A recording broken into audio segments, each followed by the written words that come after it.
Welcome back to A Moment in History. I'm Seth Udinsky. In our study of history, let's explore one of the most beloved and impactful presidents in American history and one of the most titanic political figures of the 20th century. This man was a champion of conservative values and morality, spearheading American exceptionalism and setting a new standard for pro-life and pro-America leadership in the Oval Office. He was a larger-than-life figure who'd acted on television as a young man and also survived an assassination attempt later in life. Let's discover the 40th President of the United States, Ronald Reagan. Reagan was one of the oldest presidents to serve in the Oval Office, but he maintained a youthful spirit and charisma. He was born in 1911 in Illinois and grew to relative fame as a young man for his talent as an actor.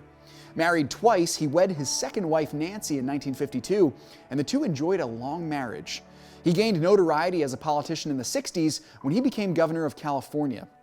Now, it's a curious thought for us in the 21st century to think of a man as conservative as Reagan in leadership of the most liberal state in the Union today, but he excelled, and this role catapulted Reagan into the running for president in 1980 against the woefully unpopular Jimmy Carter.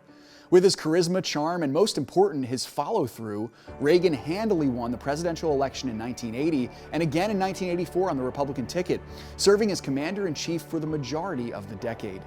Now, after surviving an assassination attempt in which he was shot in the chest, Reagan roared into the presidency. He was famous in his 8 years for his brilliant leadership of the American people into an era of economic prosperity based on foundational capitalism. And equally as famous as this was his global leadership. Serving alongside his global ally Margaret Thatcher, Reagan was instrumental in the downfall of the Soviet Union, which had stood looming over the free Western world as the mortal enemy of democracy since 1945.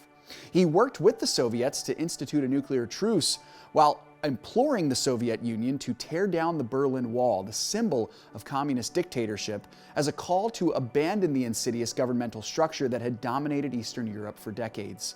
And only 3 years after he left the Oval Office, the Berlin Wall and the Soviet Union with it fell.